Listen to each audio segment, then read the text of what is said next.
Services Committee meeting to order.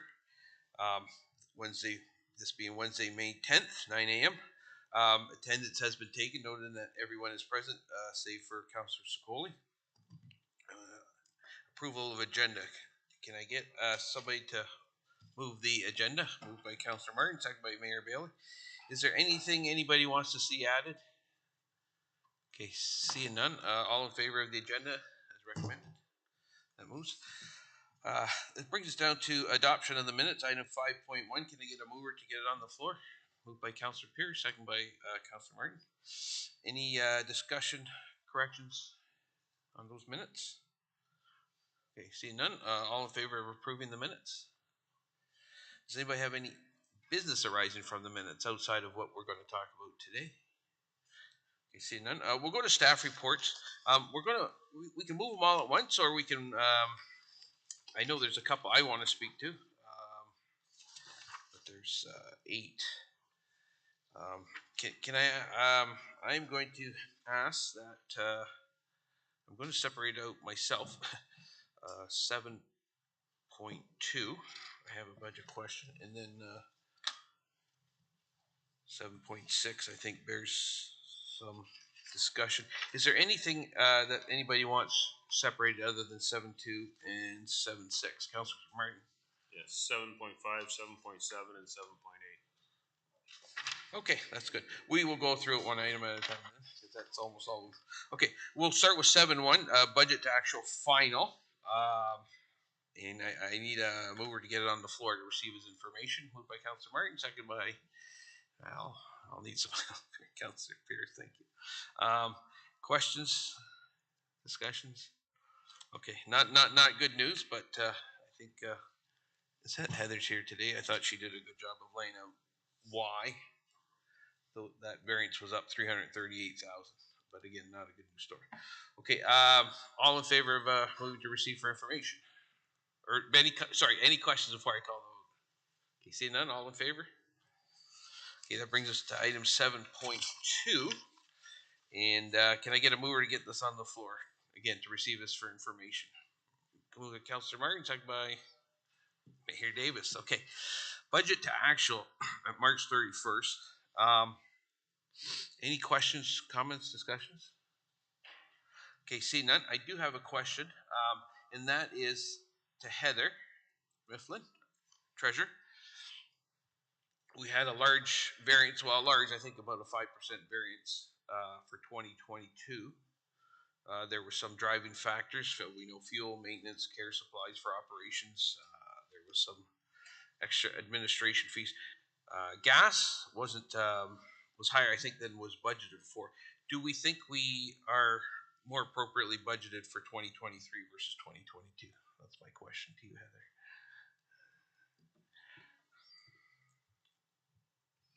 Mr. Chair, I think we have budgeted better. It's still a bit of an unknown as we all see that with the gas prices going up and down, I think, and maybe Councillor or Chief King can speak to it as well, but I think we're better in line.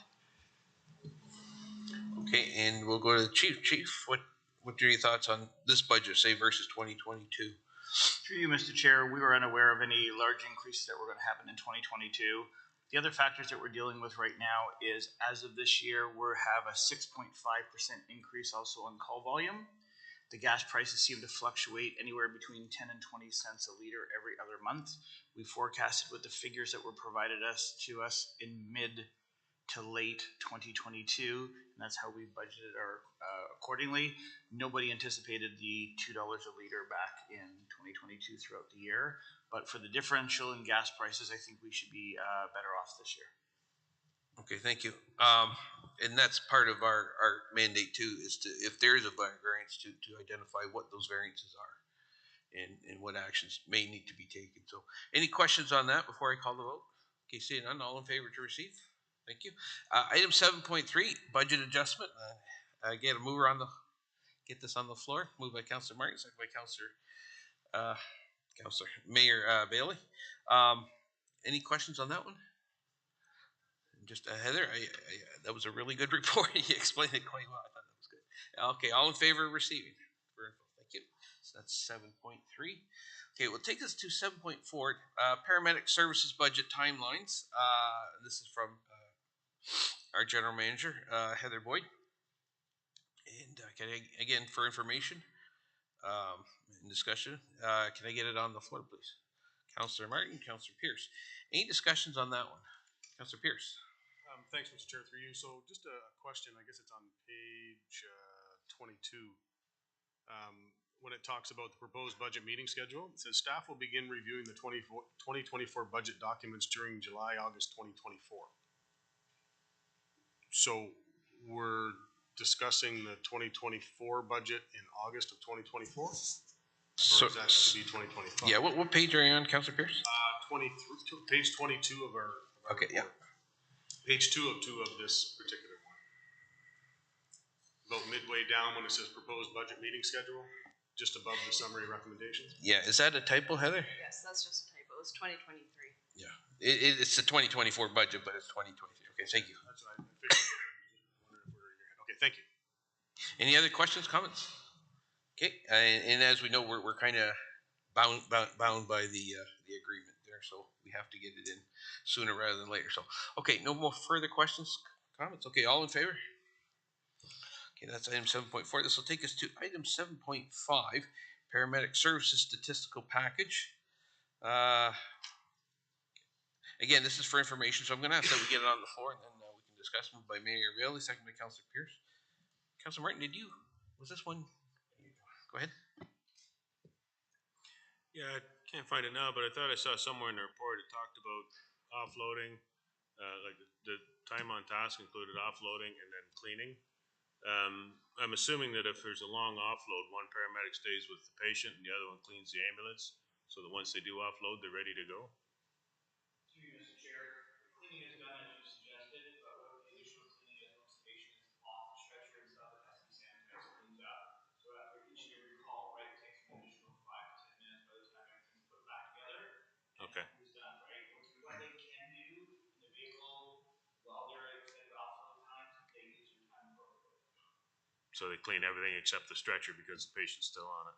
The stretcher, the monitors, repacking the bag, Yeah. and stuff like this, because as you're in offload, our paramedics still have to treat the patient. It doesn't mean that it's a complete handoff, so the continuing care still happens as the patient is off the stretcher and is out of the hospital. Okay. And it says interfacility transfer. I thought we stopped doing that a while ago. To you, Mr. Chair, the interfacility transfers are limited. Okay. When the CT scan is down, they basically put that onto us. When there are no code ones are available after 7 o'clock at night to hospices. So in an average year, we would do originally, when we did all the transfers, we were doing 800 to 1,000. I think the average right now is about 100 to 110 an entire year. So it's very, very limited. And also when they cannot get the Vuelco or the other companies to give them a hand, right? If we have the resources available for their deployment plan, we will assist. Okay. Thank you. Okay, any other questions, Councillor Pierce? Thanks, Mr. Chair, through you. I guess it's the first page there in the executive summary. It talks in regards to the number of additional calls and other people doing calls and code zeros. But the second last line there, or third last line, it says, that said, the significant increase in hospital offload delays experienced from 21 to 22 has halted for the time being. Now, that can be read a couple different ways. Halted for the time being, that means there's no more offloads or no more offload issues, or can you just elaborate on that a little bit if you could? Yeah, we're going to get into that, but I appreciate that. Yeah, go ahead. I got all day. So, back in 2014, they started a program called the DOMP, Dedicated Offload Program. Yep. Through the provincial government, we've been funded about $287,000 for the last 8 years. The province said, how can we help resolve some of our current offload delays? So there was an application process that was put out in October of last year for all EMS services across Ontario, asking and trying to apply for additional funding.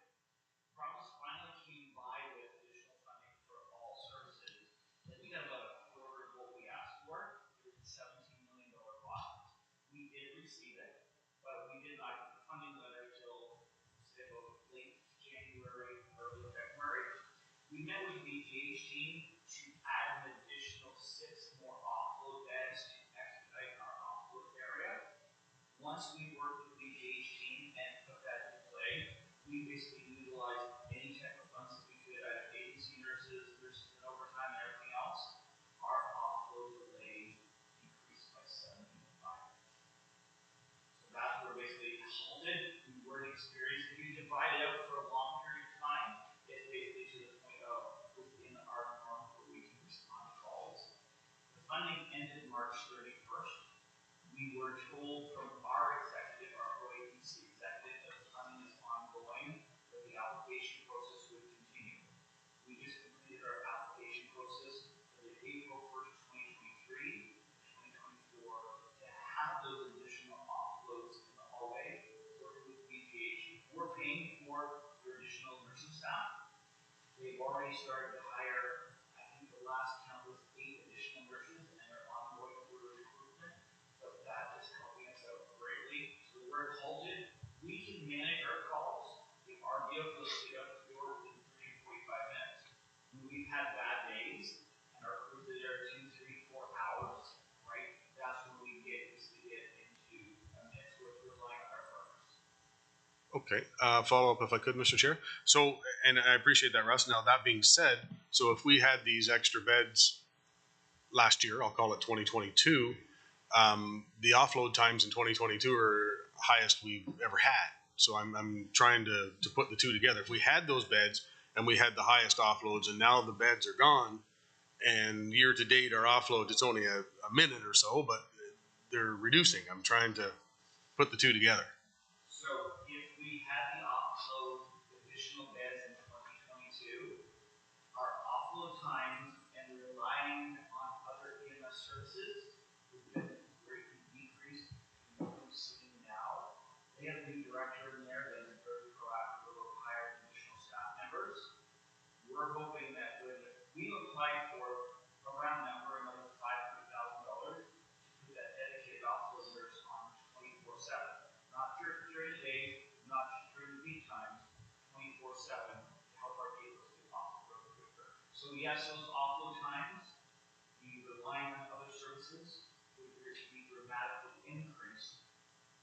That being said, we're relying on only a 6 to 7% call volume increase, but we did see a huge benefit in having it. Right. Okay. And one final one, if I could, Mr. Chair.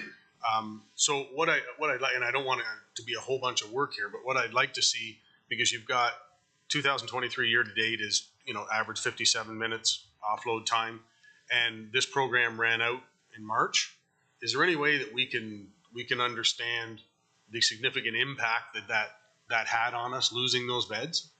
So we went from 57 to, I'm assuming it's going to be much higher than that again because we don't have those extra beds there.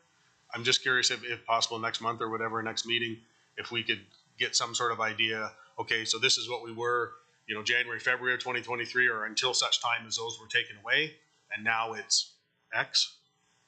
Russ, I get you to use your mic, and it's not that we can't hear you. We can. It's not a big room, but it's everything is on YouTube now, and then they cannot hear at home. So people do watch the odd time. Okay, thank you.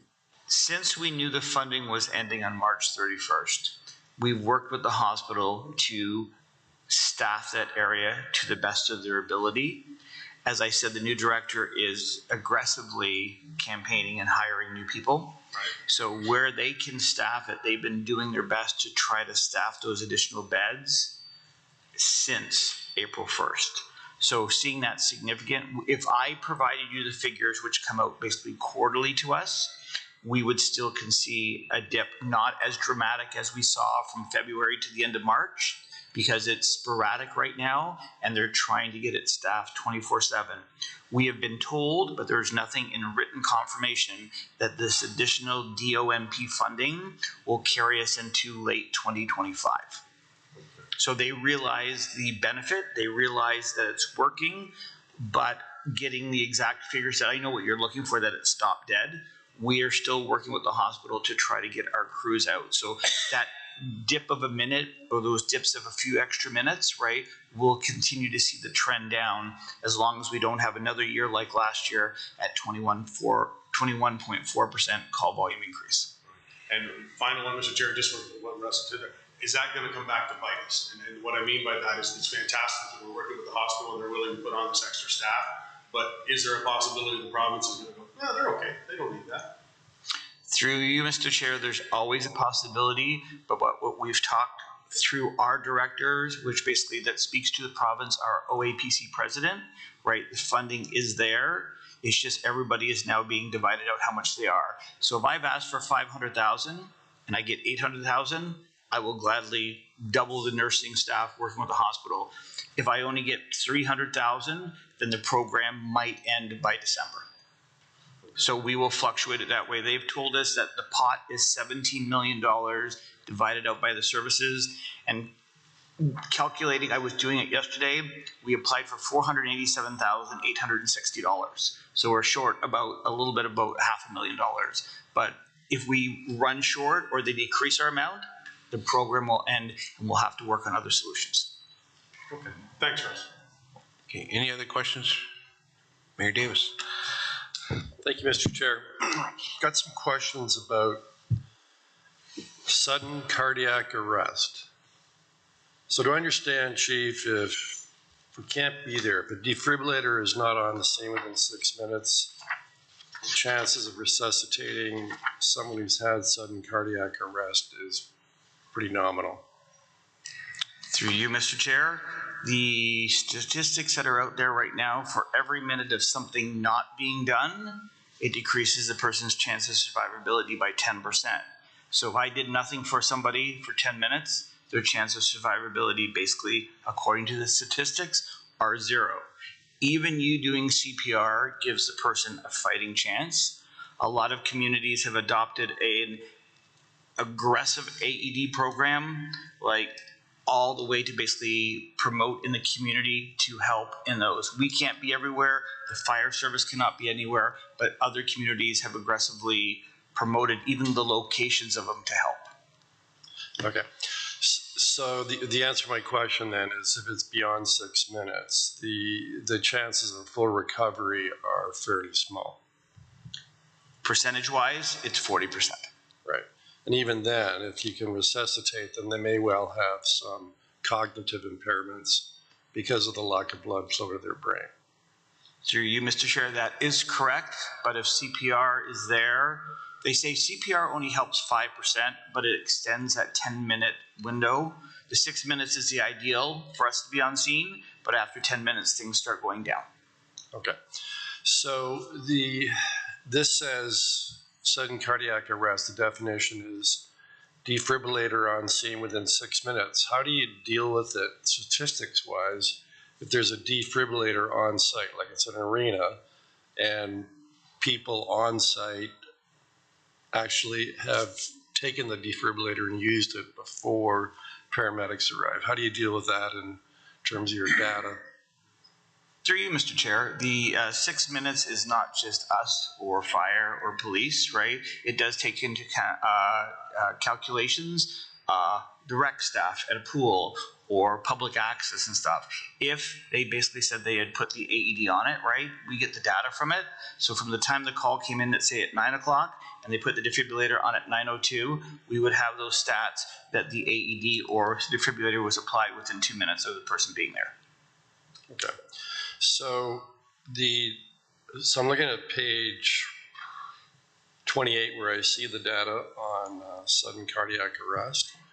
And then below that at page 29, call types. So is sudden cardiac arrest, is that a specific call type?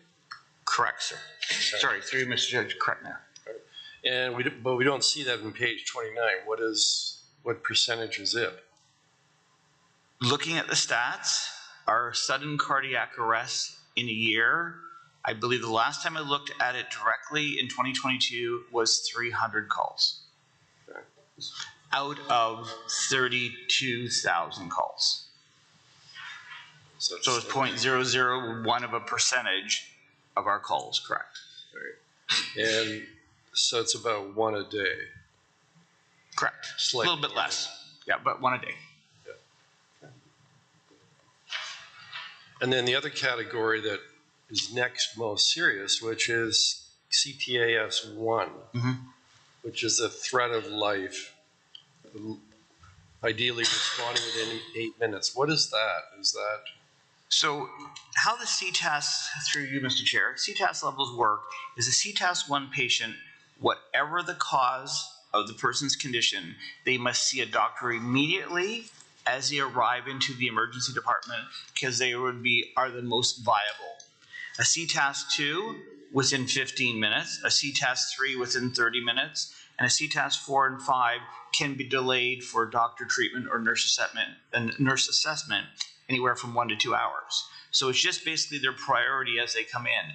As we leave a scene, our crews will say code 4 CTAS level 1 so that the hospital knows that this person needs to be seen as we roll through the emergency doors, right? It's a coding system on urgency from what the person has presented or the condition the patient has presented to us is what needs the medical treatment that they need right away.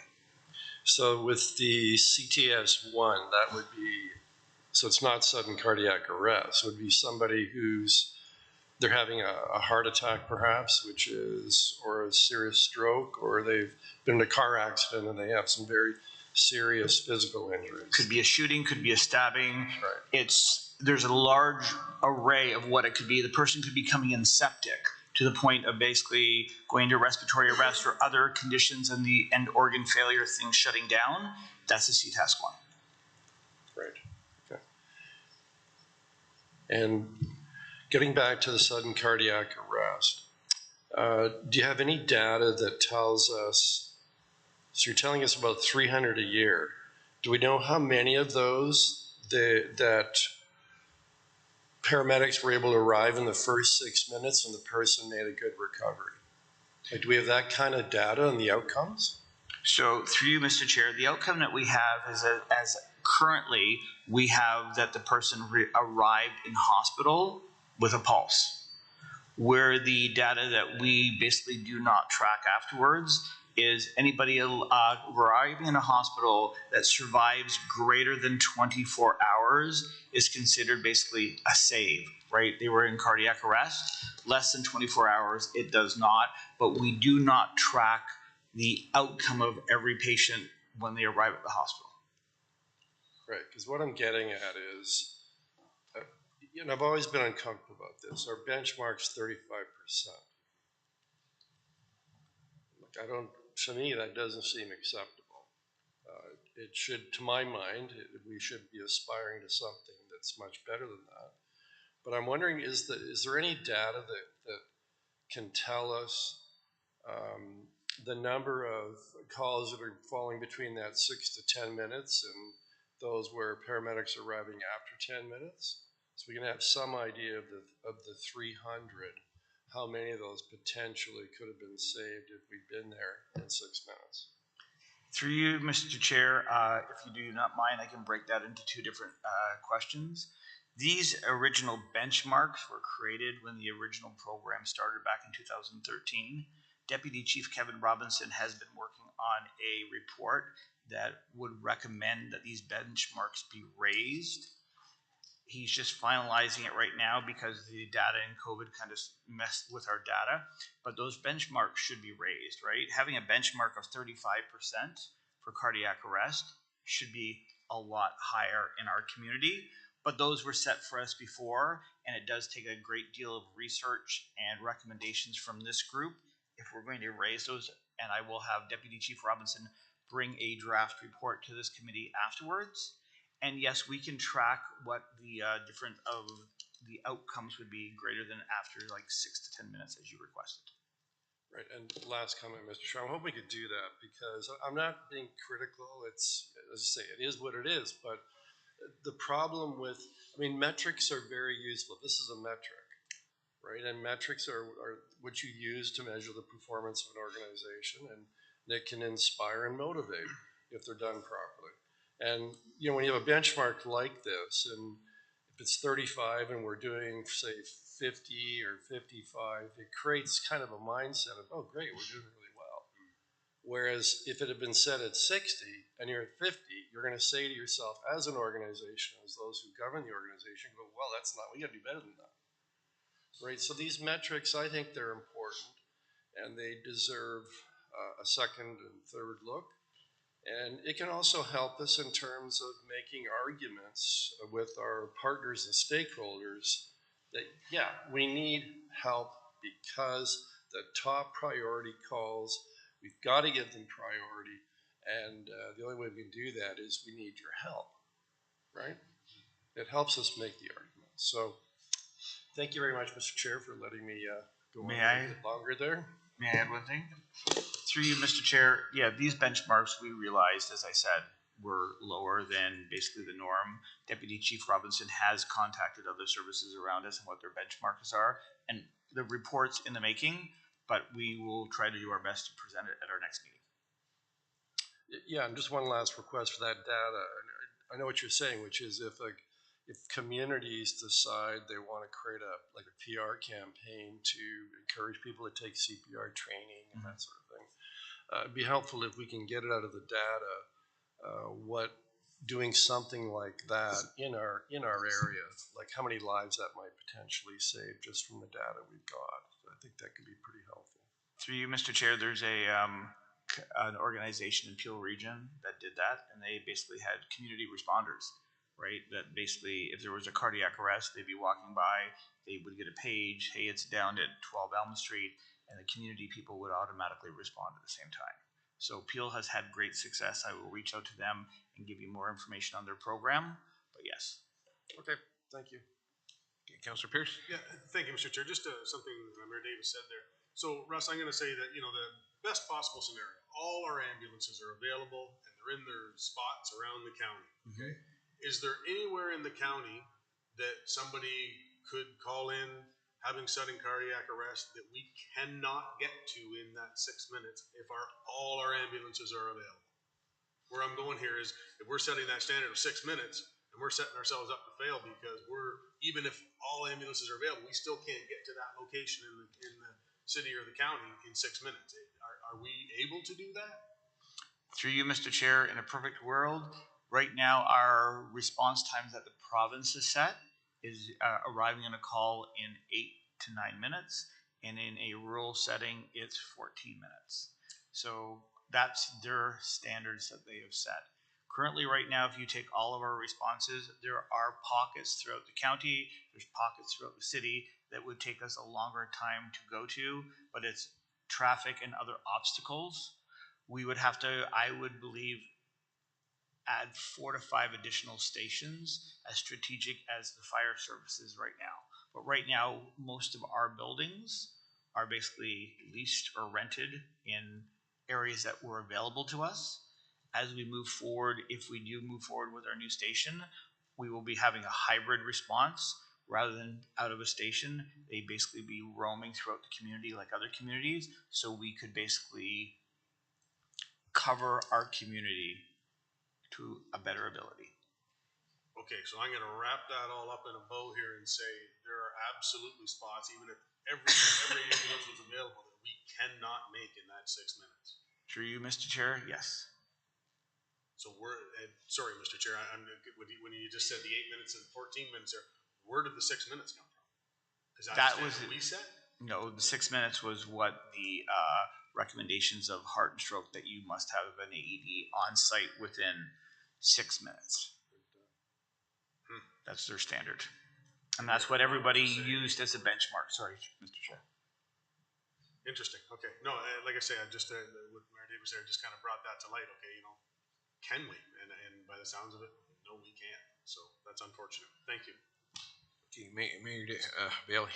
Through you, Mr. Chair, and there's also huge signage problems too in the county. You go up Mount Pleasant Way, and some of the street signs and the street numbers don't line up. I know that we had one complaint from a lady who watched you go by 3 times, she says, at the end of her driveway, and you didn't turn in. So there's all kinds of things like that we hear all the time. That's no one's real fault because the numbers don't line up, or through construction the numbers have been taken down and put on the side of the road. And I mean, you can't control all the logistics of everything all the time. So if, you know, these numbers that you're quoting are if there's no other cars, no other construction, all the numbers are, you know, right, and they've got them bundled up waiting for you at the door. Take away all of that, and it's hard. It's difficult. It's a big county, so there's all kinds of things that come into play. Thank you for that. Any other questions on this report?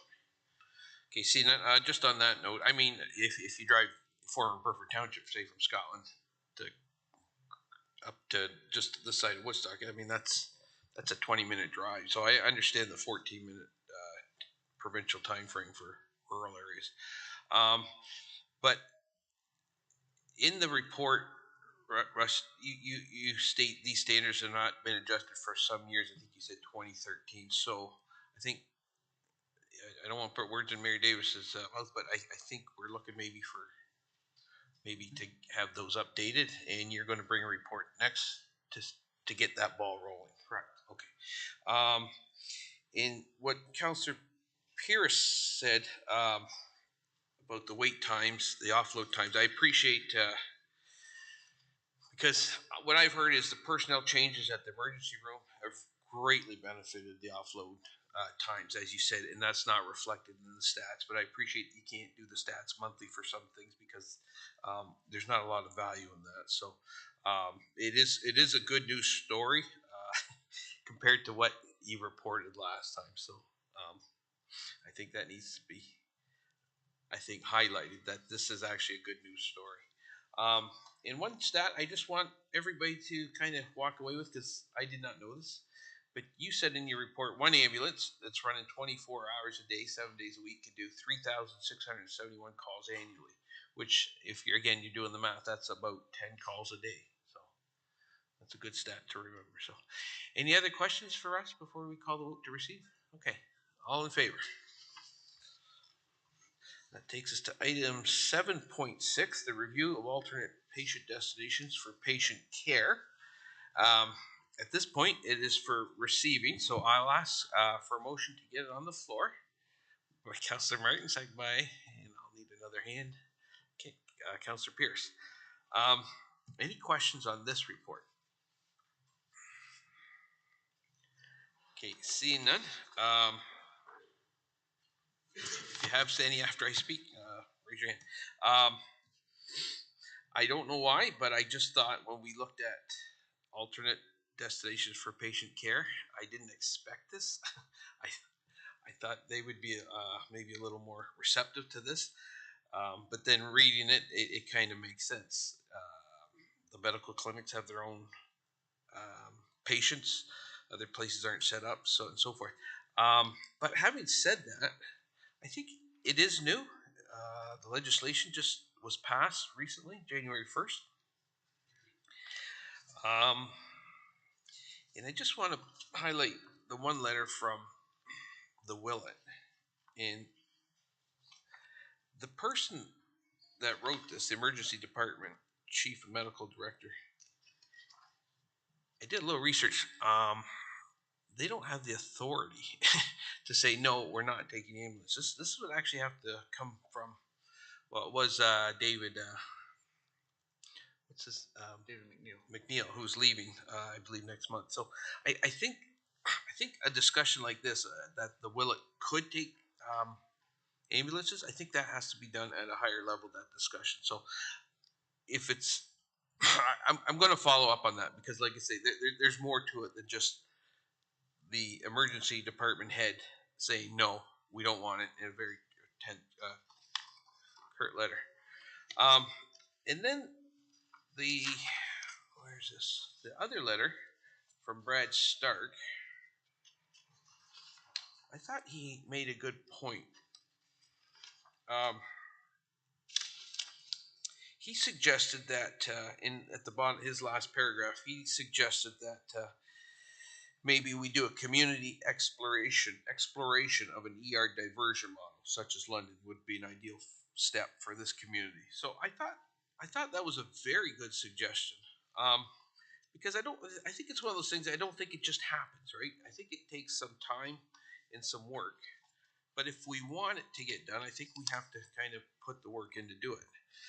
We have another, the other letter, Scott Elliott, is from the BBNPCC, which is the Brantford Norfolk, help me with this one, Patient Community Care, or something like that. Right. Anyways, again, doing some research. It's a very short letter. This is 2 sentences or 3 sentences, saying, no, can't do it now. But he said we remain open to more generative discussions in the future. In my understanding is he means it. These guys will actually be willing to sit down and have a look at that. So I think if this committee is desirous of having alternate destinations, again, as I said earlier, I think it's going to take some more work rather than just throw it that could you take the ambulances and have them turn you down flat, because at the end of the day, why would they? They've got enough patients. It's not like they're looking for more business. So I think more fulsome discussions have to happen. So any thoughts on that, Russ? Through you, Mr. Chair, and also Mayor Davis had a question. Yep. ER diversion. We've been trying ER diversion prior to COVID. We've reached out to Norfolk General. Norfolk General will take our lower acuity, we'll say lower acuity C-tests, 4s and 5s, as long as they have the availability to do so. But again, it's up to them when we ask. We've asked for diversion to go to Oxford, and Oxford has flatly refused. It's not us to have the conversation. If the agreements are between the Brantford General Hospital, Oxford General, and Norfolk, right? We actually found out this the hard way, that we started the conversation with Norfolk and got everything approved first, but we were told that the other side, that Oxford and the Brantford General would have to talk. Oxford community has 3 hospitals. We only have 1. After they closed St. Joe's many years ago, we only have 1. Oxford has multiple locations that they can bring their patients to. Okay. Mayor Davis. Thank you, Mr. Chair. In a similar vein, the Niagara service, they actually, for the really low acuity patients, that's the term. Correct. They'll actually give them a taxi chit and say, go to the hospital or clinic of your choice, that they'll make a decision on the spot that the request that's coming in doesn't justify the use of paramedic resources. Obviously want to preserve them for those serious incidents where paramedics is clearly called for. So can we do that? Through you, Mr. Chair, the Niagara system, the Ottawa system, and the Toronto system were completely different dispatch, we'll call it animal. They were given a trial 10 years ago. They have the flexibility to do more than what we are currently with our dispatch system. The Niagara system, for an example, has a nurse inside the dispatch center. They help determine the lower acuity patients that they have. Currently, our dispatch system does not work that way.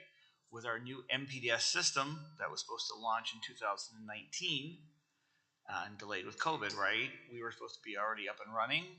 Right now, the lower acuity and other destinations and other options will probably not available to us till late 23, mid 24, just because of the overall launch. I actually contacted the Chief Rick Farron down there, and it's not as simple as giving them the taxi slip. It does sound simple, but it's not that way. And he actually sent me a very detailed email that I can share with the group at later, basically outlining what it takes to provide somebody a taxi slip. So what percentage of the patients do they divert that way? He said it was a very low. He said anywhere between 1 and 200 patients annually. Okay. Right. But they also have a call volume of approximately 60. I think his call volume was 60 or 66,000. All right. And do they have the option of able to come down there to take the patients, the lower acuity, to like walk-in clinics or somewhere else other than the St. Catharines General Emergency Department? Through you, Mr. Chair, they have other community options that they have, as well as one of their community paramedics, I believe it's underneath their domain. They have a physiotherapist that goes out, and they basically go out with the community paramedic and assess. Our community paramedic program here, with the help of MPP BOMA and some other ones. We were the first people to launch the long-term care. It has grown immensely. We are now into basically to the point of taking blood and urinalysis samples and having them tested so those people do not clog up the ER department. We were just met with the BGH last month, and they were charging us for it. Life Labs put up their hand and says, go through us. We'll basically cover your costs for you. Bring your test to us. So now we have machines through the community paramedic. We make the home visits. The amount and the success of our program has helped. If we did not have those people out there, our call volume would be more than we could all imagine right now. But you asked you made the inquiry of the hospital because you could see the Paris Willet being used more than it is right now. Correct. Right. Through you, Mr. Chair, I do not know the call volume through the Willet right now. We're relying on Dr. Samaya, the director, of providing us how their capability and if they've reached capacity. Okay, so if I've got a patient that I picked up low acuity in the county, can I take them to Paris Willet if I'm a paramedic? I think that's where they should go, be taken, or do I have to go to emergency department in Brantford? Through you, Mr. Chair, all of our calls are directed through our dispatch center, and our dispatch center basically simplified where only recognizes the Brantford General Hospital go to.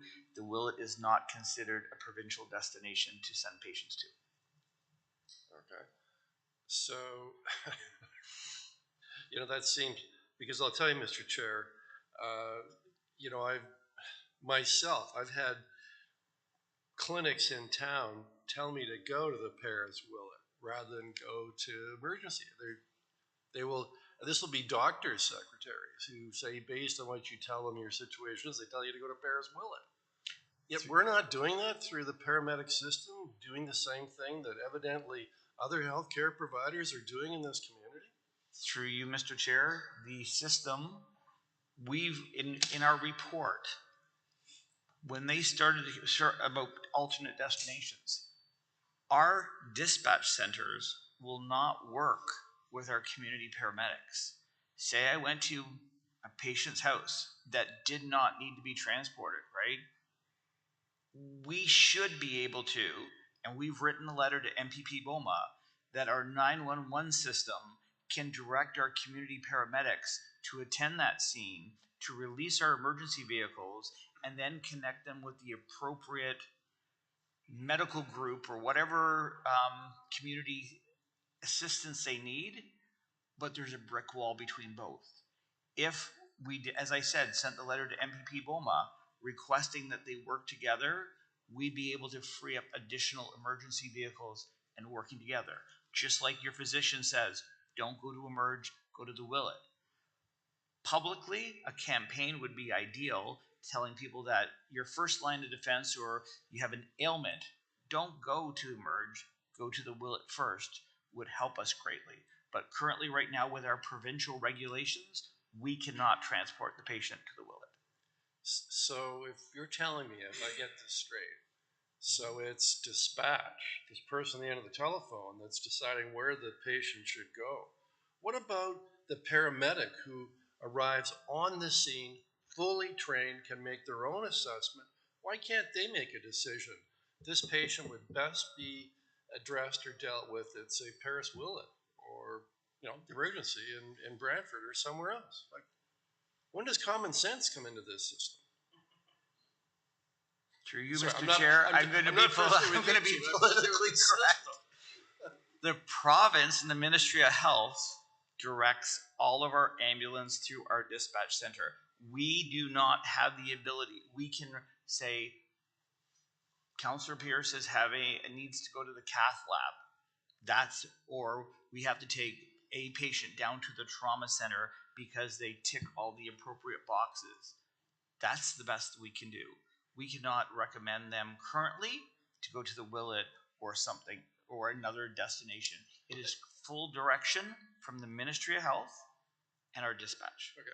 And if I'm reading the letter here, March 22nd from the hospital, and there's kind of an undertone to this that am I wrong? You tell me if I'm wrong, but I'm reading between the lines, and I'm pretty good at reading between lines. It's almost like that it's only the physicians that can make the decision about where someone should go. It seems reflective of that, right? Or am I totally misinterpreting this? Through you, Mr. Chair, I'm not understanding what you're asking. Well, if you're asking for an alternate dispatch type system where someone will not necessarily be taken to the general, someone's got to make that decision. And in an alternate delivery system, that wouldn't necessarily be a doctor. Through you, Mr. Chair, that is correct. That is why. Is that the issue then? The issue comes solely, in my opinion, from our dispatch center and how the ministry has built the system. We have a code 3 patient with abdo pain, Brantford General. When I worked in Hamilton for 10 years, there's multiple things that come into consideration. They first of all go on consideration on the hospital that's gotten the most amount of calls. B would be basically the most appropriate for that patient, either being the Hamilton General regarding cardiac or St. Joe's for mental health. There's other factors that determine where the patient goes. In Brantford, we have one destination and one destination only. Through you, Mr. Chair, we're following what the ministry provides to us. But we're trying to get that barrier but down so that we can utilize the services that we've created through community paramedicine and get people to help there and put them in touch with their local healthcare teams. So my one last question, and kind of relates to this initiative that you're doing here. Can we, in our area, our region, develop our own system?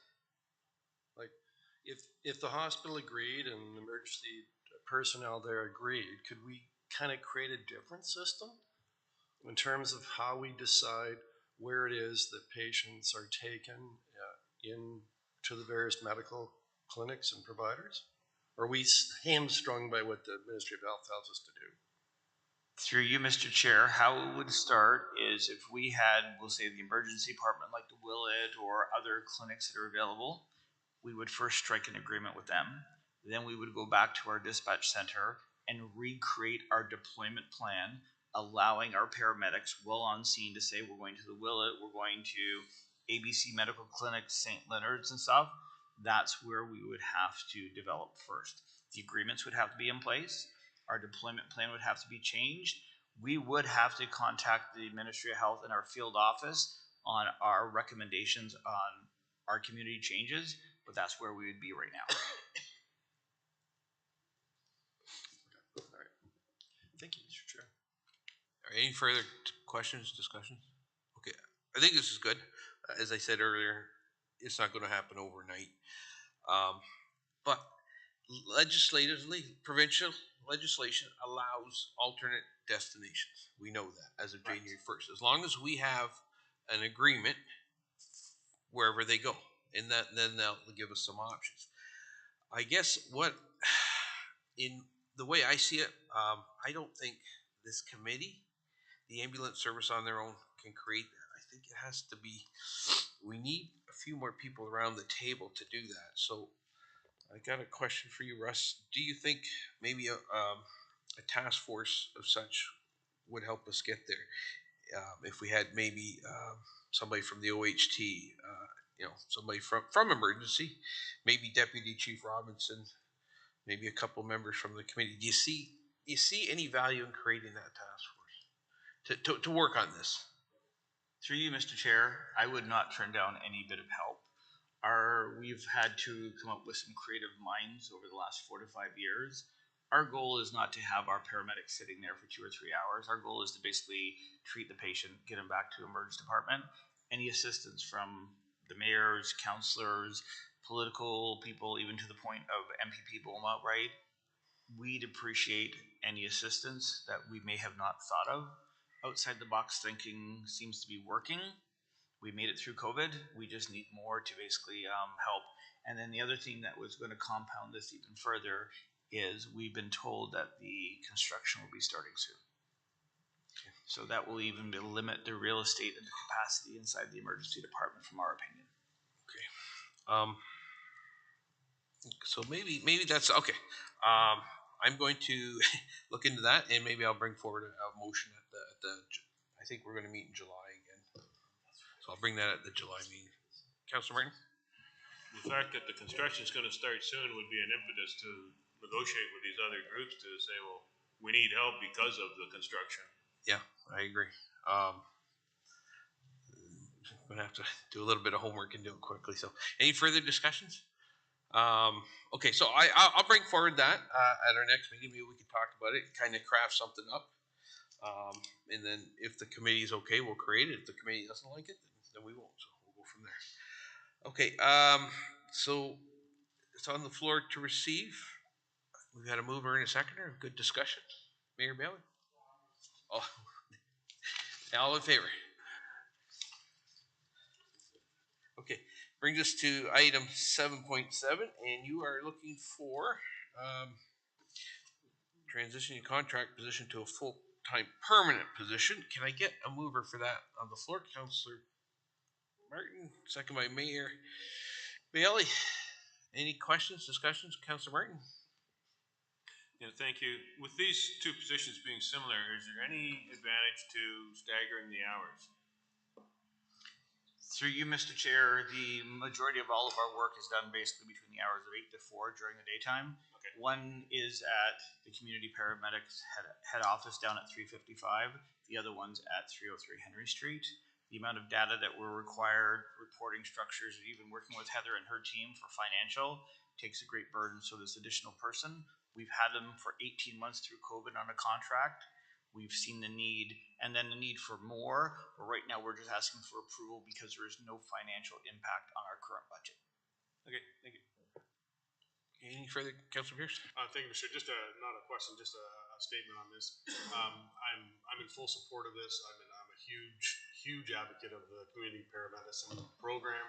We know what it's done. We know what it can do, and I think it shows the fact that it's expanding. So we need this extra administrative support. So not that it's great, but it's great. You know what I mean? It's not great that we need that, but that taking, we've just talked for the last hour on, offload times and this time and going to alternate. Because this here is all about that, treating patients in their houses and potentially not having an ambulance there and taking the time of that. I think this is a great program, and if they need this, I'm in full support of it. Through you, Mr. Chair, if you don't mind, my goal isn't to come here knocking on the door every time asking for money, right? We're trying to find creative ways for what the province has, and having this administrative person and having the data readily available. The province says, hey, we've got this amount of money, can you support the data, right? And if we can do that with the help of Heather's team and everybody else, right? We're not trying to backtrack 6 months to a year. We have it, and every time that there's been funding available to us, we've applied, we've been approved. We're not wanting to knock on the door every time we want something additional from you guys. I'm preaching the choir. Okay. I just want to make sure. Yeah. Any other questions, comments? I just say that I agree with you there, Councillor Pierce. I know my father; he has a visit from a paramedic once a month, and they do the vitals and things like that, and try and keep him out of the emergency. So, yeah, I think it's working great. But okay, so.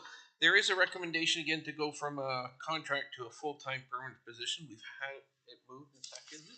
No further questions? I'm going to call the vote. All of those in favor? Opposed? Okay. Take us to item 7.8, and that's an update on ambulance replacement. So, I get a mover to get this on the floor. Councillor Pierce, Councillor Martin. I thought the report was pretty self-explanatory, but any questions? Go ahead, Councillor Pierce. Thank you, Mr. Chair, and it's quite ironic that delay, and now we get the extra one, which is that's okay. Can I just get an idea in the recommendation there? It's got the remaining balance of the paramedic service vehicle is $61,000. Any savings from the paramedic service vehicle in 2023 and the overall paramedic services year-end surplus? Do we have any idea what approximately that might be? Because we've got to come up with $200,000, right? Is kind of the cost. was it 200? No, that was the deposit we put down. Sorry. Through you, Mr. Chair, the deposit on each vehicle, as we talked about it in previous meetings, they told us we're not going to get things till late 23, early 24, and all of a sudden, Ford came up with additional chassis, right? So they said, you can take these 3 now, or you're going to be put off. So with the approval of our CAO, our director of finance and stuff, we basically, all we're doing is prepaying it now before the 2024. Deputy Chief Vanderpost controls our fleet. And in the past 3 months, we've spent about $35,000 on new motors, transmissions, and stuff on some of the old ones that are out there right now from 2015 and 2016. Yeah, But sorry, guys, I don't want to interrupt you here. I understand the need for it. What I'm trying to get at here is, so we've got to come up with the price of one of the ambulances that was going to be in the 2024 budget. We've got to come up with it now. I'm good with that. What I'm trying to understand here is, we've got 61,000 estimate, the balance of the paramedic service vehicle and equipment, and then it talks secondly savings from this, and thirdly overall paramedic service. I'm just curious as to how much we have in those combined together. So finally, the temporary funding borrowed from the county's contingency, how much is that going to be? through Mr. Chair, I'll let Heather to explain on that. Thank you. Through you, Mr. Chair, at this time, we don't have an estimate. It will be closer to year end when we actually fund it. Well, the county will be cash flowing it at the time of purchase, and then at year end, we can look at the numbers as to where the maintenance has come in and reallocate it at that time based on this approval. Okay, can I spin it another way then? And over the last few years, do we think there's going to be enough in those funds to make up the difference? Through you, Mr. Chair, we'll probably still have to borrow some from the contingency reserve. I know the maintenance has been creeping way up, but whether it's also been going over budget. So if there's any under budget, we will take it off there, but I still think we'll have to borrow some from the contingency. Okay, thanks. The good news is it won't be borrowed for long, because we have to. We've already agreed to pay for it out of our 2024 budget. Any further questions? Okay, see none. $205,000 for a new ambulance. So I'll take it a dozen. So all in favor? Opposed? Okay. That brings us to item 8, communications. Can I get a mover on the floor to receive? Councillor Martin, second by Mayor Bailey. Questions, comments, discussions? Okay, see none. All in favor of receiving? Other business, there was none listed when we went over the agenda, but I will say there was a paramedic conference for 2 days. Correct. And all the chiefs were invited, I guess, and I guess this is the first of its kind. Through you, Mr. Chair, this is an annual event that all the chiefs get together in May, and then our annual conference is in October. Okay. It's a sharing of ideas. Day 1 is what's working and what's not working at other services. Everybody shares their ideas and stuff. Day 2 is negotiations with Hicks Morley. Hicks Morley basically provides us what other services are asking for in negotiation, arbitrated hearings and stuff like this, right? So the other chiefs and deputies can be aware of what is going on in other services, and we're not unique to certain situations. It's a great networking event, and we do learn a lot. That I like, that networking where you can hear other ideas and stuff like that. So I'm glad you were there, because I know someone else was there and I heard it was good. So okay. Any other updates outside of all these reports then, Russ, before we move on? All I wanted is, I think you just hit on them. I just want to make sure I have that. Yeah, the paramedic, next to May 21st to 27th is Paramedic Services Week. This year's theme is Diversion in Paramedicine. We are currently starting 3 additional paramedics to their ACP precepting. They will be on the road late fall to early 2024. They're just doing their ride-alongs right now, doing their training with another ACP, and then they'll write their provincial exam. And we've already discussed our DONP funding. Yesterday, we just had a great meeting with the city fire chief and the city police, looking at preparedness on other events that may or may not happen in Brantford. In the light of what's happening across the border, we want to be prepared. Any questions for the chief before we move on? Okay, we've had some good discussions on those reports, so thank you. At this point, we have to move in camera. Again, it's for a position plan, procedure, criteria, instruction to be applied to any negotiations. So I'm going to ask for a mover. Mayor Davis. Actually, Mr. Chair, I wanted to make, I should have done this at the beginning of the meeting, declaration of conflict of interest, because this is to obtain information and give instruction and direction regarding negotiations with another corporation that I sit on the board of, Grand Bridge Energy. So I think it's only appropriate that I absent myself from. And as frustrated as that makes me, because I really want you part of the discussion, we have to accept that. So I appreciate it. What's that? Well, yeah, we do. There's us. 3, 4, 5, 6 on the committee, 4 still be here. So, okay, as Mayor Davis takes his leave, can I get a mover to go in camera? Mayor Bailey, second by Councilor Martin, all in favor. Okay, so that will take us in camera.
the recommendation as presented in camera. So I'm going to ask to get it on the floor. I'm going to ask for a mover, and just before you move it, I'm going to ask if you move it. I'm going to ask you to read it as well. Okay, so are you okay with that, Councilor Martin? Okay, and second by Mary Bailey. So go ahead, please.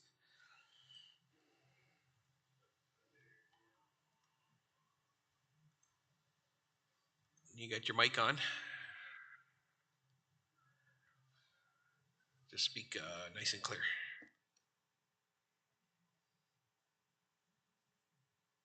Okay. I move that the Paramedic Services Committee convene, that's the in-camera part. I don't have the resolution on the agenda. If you got it, yeah, go ahead. We could get the clerk, but I'd rather someone from the committee read it. Go ahead. So the recommendation is that staff report RPT 0110-23, proposed build to suit lease, Paramedic Services Headquarters be received as information.